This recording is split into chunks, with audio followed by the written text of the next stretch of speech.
les voy a informar también lo siguiente. Acabamos de conversar con don Pedro Castillo Terrones.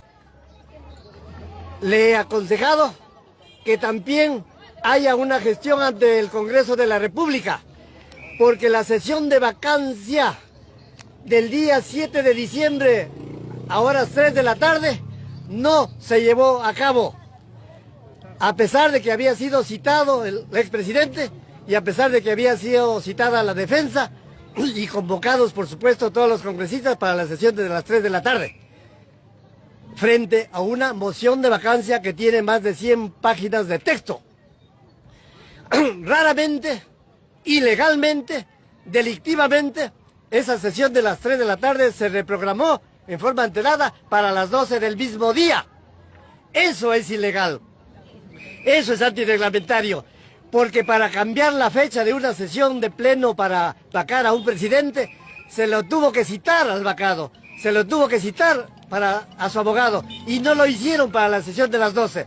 Y lo grave es que en esa sesión de las 12 no se ventiló la moción de vacancia a las 3 de la tarde de las 100 páginas.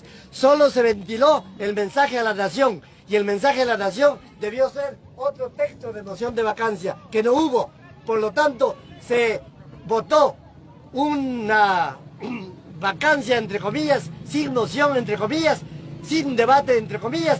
Sin embargo, se votó. Y se votó, y los congresistas que no entienden su rol, que no entienden de estos vericuetos de la legislación, votaron en calidad de 101 votos contra no sé cuántos por la vacancia del señor presidente. Pero hay la oportunidad, esa sesión de vacancia de las 3 de la tarde que no se realizó y esa sesión de vacancia de las 12 del día realmente son nulas, no existen, porque nunca se realizó el trámite de una moción de vacancia sobre un mensaje a la nación. No hubo texto, no hubo debate y solo se votó a ciegas. Eso es nulo y cualquier medida cautelar la puede dejar de lado.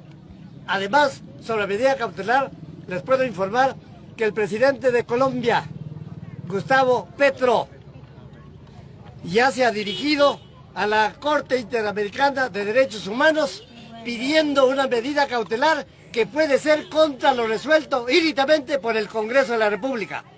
Así.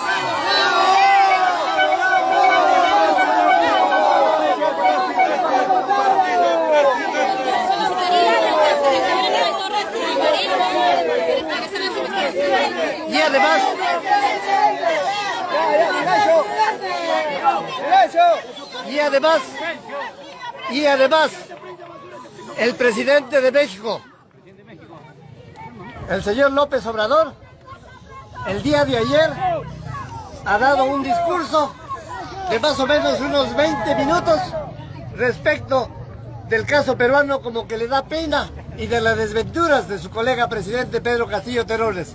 Y él también está dispuesto a poner su hombro como parte de la política externa de México en favor del pueblo peruano, porque el pueblo peruano no se merece que accedan a la presidencia de la República sin elecciones, como es el caso de Dina Boluarte, y como sería el caso de José William Zapata, el de Acamarca, el de Putis, el de Chavín de Huántar, vacada Dina Boluarte, él sería el que accede al poder, en cuyo caso, de repente el pueblo, de